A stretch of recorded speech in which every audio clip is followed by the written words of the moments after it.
তো পুরোপুরি হয়েই গেছে, কিন্তু আমগো এখানে ওয়েদারটা যা করছে না আজকে, জাস্ট তোমরা দেখলে মানে অ্যাকচুয়ালি অনেক জায়গায় হয়েছে মনে হয় জানি না, বাট আমগো এখানে আমি আজকে ফার্স্ট টাইম এত ঠান্ডা দেখতেছি। তো চলো তোমাকে দেখাই কি ওয়েদারটা হয়ে আছে। কিন্তু আমি এখানে সোয়েটার ওয়েটার কিছু পরি নেই, কারণ আমার ঠান্ডা লাগতেছে না কারণ রুমে গরম মানে।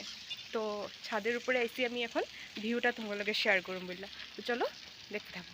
তো একটু আগে যখন ব্যালকনির থেকে দেখছিলাম তখন প্রায় মানে তখন কিচ্ছু দেখা যেতেছিল না, কিন্তু এখন যেহেতু 9টা বাজে সকালে, তো এখন মোটামুটি ছাপ ছাপ করে দেখা যাইতেছে, মানুষজন দেখা যাইতেছে। বাট তখন আর মা কোয়ার মতে তো আরও সকালে উঠছে না মা, তো তখন আরোই মানে এসে আসছিল না, দেখা যেতেছিল না কিছু, পুরো ধোয়া ধোয়া।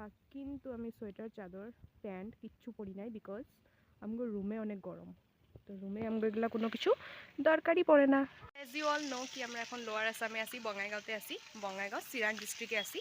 তো আমি জাস্ট ইমেজিন করতেছি মানে আমগো আপারে সরি লোয়ারে এতদিন মানে ঠান্ডা আসছিল না, হ্যাঁ মানে আসছিল, বাইরে আসছিল, মানে এতটাও না, আর মানে নর্মাল একবার সোয়েটার পরলে বা একটা গরম প্যান্ট পরলে বাস চলে যায়। আমি জাস্ট আপার আসামের কথা ইমেজিন করতেছি, ভাই রে ভাই ওদিকে কীরকম ঠান্ডা হইতে পারে, মানে ওইদিকে এমনি ঠান্ডাটা একটু বেশি পড়ে। তো এবার ঠান্ডাটা আর ফিল করতে পারলাম না, এত গরমের পর ঠান্ডাটার লেগে বেসব্রিসে ইন্তজার করতেছিলাম, কিন্তু এবার আর ঠান্ডাটা আর এবার অনুভব করতে পারলাম না।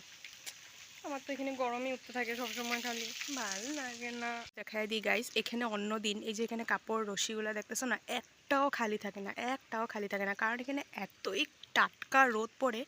সব মানে একদম এখানে যেহেতু 16টা ফ্যামিলি থাকে, সো এখানে সবার কাপড় মেললে কি অবস্থাটা হইতে পারে জাস্ট ভাবো। আর মানে কিছু দেখা যায় না, ছাদটা পুরো ঢেকা যায়, মানে কাপড় ব্ল্যাঙ্কেট মানে এভরিথিং আর যা যা আছে আর মানুষের ঘরে সবাই মেলা রাখে। কিন্তু আজকে একটা মানুষ পর্যন্ত নাই, কাপড় তো দূরের কথা, একটা মানুষ পর্যন্ত আমার রুমে তো এত নাই।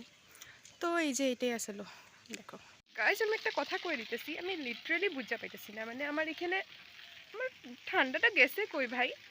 আমার মানে আমার অ্যাকচুয়ালি অনেক ঠান্ডা, মানে আমার ঠান্ডা দিনে অনেক বেশি ঠান্ডা আর গরম দিনে অনেক বেশি গরম, কিন্তু এবার গরমটা তামাম লাগছে, কিন্তু আমার ঠান্ডাটা গেছে কই ভাই।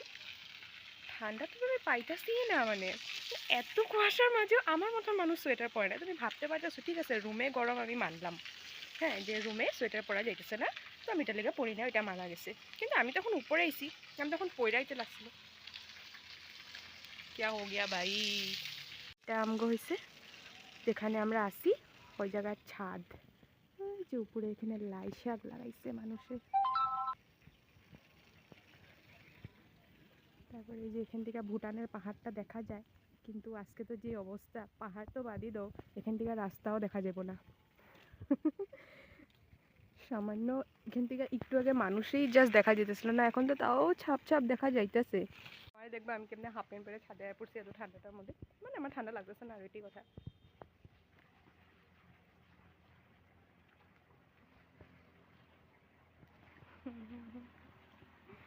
আমার ঠান্ডা মান্ডা নাই।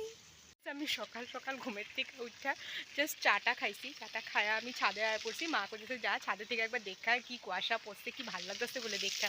তো আমি দৌড়ে ছাদে এসে পড়ছি, ছাদের থেকে ভিউটা দেখার লেগে, মানে কুয়াশা পড়লে এখানে কীরকম দেখা যায়। আমি যেহেতু ফার্স্ট টাইম মানে এই জায়গায় এরকম কুয়াশা দেখছি, আমগুখানে দেখছি, আমগুখানে অনেকবার এরকম হয়েছে, তো আমি ওইটাই দেখতে আয়া পড়ছি। সো এখানে আমি একটা ভিডিও বানাই নিছি আইসা, তো আমি অ্যাকচুয়ালি ভিডিও বানাম বলে আইছিলাম, তোমাগুলোকে শেয়ার করুন বলে আইছিলাম। সো এটাই আসলে আজকে ব্লগ। So bye guys.